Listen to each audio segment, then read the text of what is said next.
Main Mendoza at Alden Richards, malaya nang magagawa ang gusto ng pribado. Natuwa nga ang buong Aldab Nation nang mabalitaan nila ito. Sa wakas, matutupad na rin ang kanilang mga pangarap patungkol kay Main Mendoza at Alden Richards. Kung matatandaan nyo, na dati pa lamang ay hiling na ng buong Aldab Nation. Bigyan nila ng oras ang kanilang mga pribadong buhay.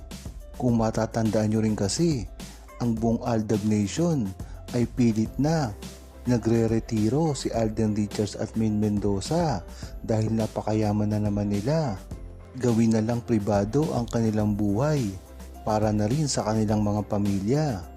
Ngunit kay Main Mendoza at Alden Richards na rin ang galing. Kaya naman nilang itong gawin kahit pa sila ay may trabaho. Dahil nga naman, doon nila nakuha ang kanilang kasikatan at kayamanan. Kaya't hindi nila ito basta-basta maiiwan na lamang. Ang maganda dito ay malaya na ngayon nilang magagawa ang mga gusto nila ng pribado. Dahil na rin ito sa kanilang mga fans, mga true-blooded Aldab Nation na humihiling dito. Huwag nang pansinin ang mga nambabash sa kanila, mga nagpapabagsak.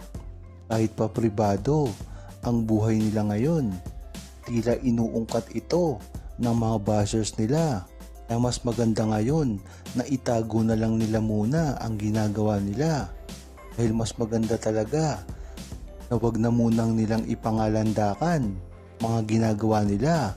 Ang mahalaga dito, alam talaga ng buong Aldab Nation lahat ng mga pangyayari at nagaganap patungkol kay Main Mendoza at Alden Richards.